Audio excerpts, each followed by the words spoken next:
Balita ngayong araw mga boss, Jaron Ennis posibleng hanggang super middleweight ang huling weight class.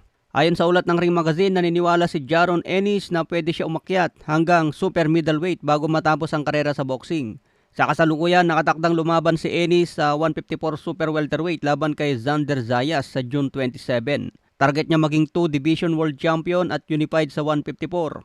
Plano ni Ennis na unti-unting umakyat ng timbang habang tumatanda siya, hanggang maabot niya ang 168 pounds sa timbang ni Canelo Alvarez. Kung maabot niya yon at maging champion sa lahat ng division, maging 4 division champion si Ennis dahil dadaan pa siya ng middleweight 160 pounds bago ang 168 super middleweight. Sa ngayon, edad 28 pa lang si Ennis. Sa iba pang balita, Jesse Bam Rodriguez target ang unification bout laban kay Christian Medina na kasalukuyang WBO bantamweight champion. Kakapanalo pa lang ni Rodriguez sa kanyang WBA bantamweight belt dahil tinumba niya ang dating champion na si Antonio Vargas. Ngayon, target ulit ang isang champion na may kartadang 27 wins, 19 KOs, may 4 na talo. Edad 26 at isang Meksikano. Ayon nga po kay Robert Garcia na trainer ni Bam Rodriguez, kailangan talunin muna si Medina bago tuluyang umakyat si Bam sa 122 laban kay Inoue. Kaya posibleng babalik umano si Bam sa buwan ng Oktubre para sa unification fight. Sa iba pang balita, dating nakalaban ni Casimero na si Charlie Edwards. Aminadong malakas talaga si Casimero at siya daw ang pinakamalakas na nakalaban niya.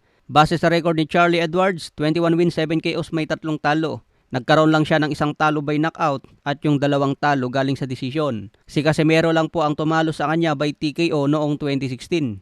Kaya hanggang ngayon hindi pa rin makalimutan ni Edwards ang pagkatalo niya kay Casimero.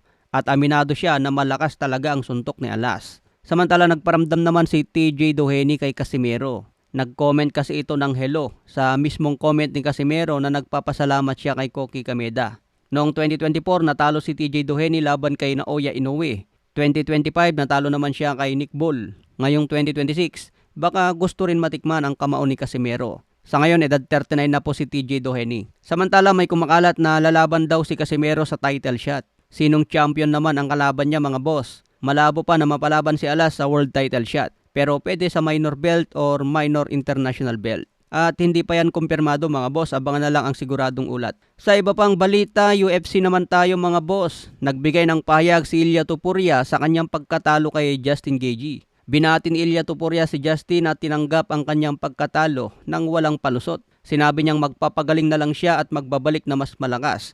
Naniniwala siyang magkakaroon pa ng rematch kay Justin Gaethje. Hindi pa raw tapos ang kanilang bakbakan. Samantala, nag-comment naman ang number 1 pound for pound sa UFC na si Islam Makhachev. Sabi niya, ang sumuko sa pinakamalaking laban ng iyong karera ay isang bagay na hindi kayang gawin ng lahat. Kinantyawan si number 2 pound for pound Ilia Topuria dahil sinurrender ng kanyang kampo habang nakaupo sa corner. Samantala, may reaksyon naman si Israel Adesanya sa pagkatalo ni Alex Pereira by TKO.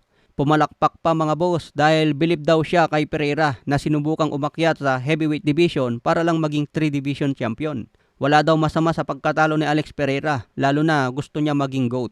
Okay mga boss, follow for more updates.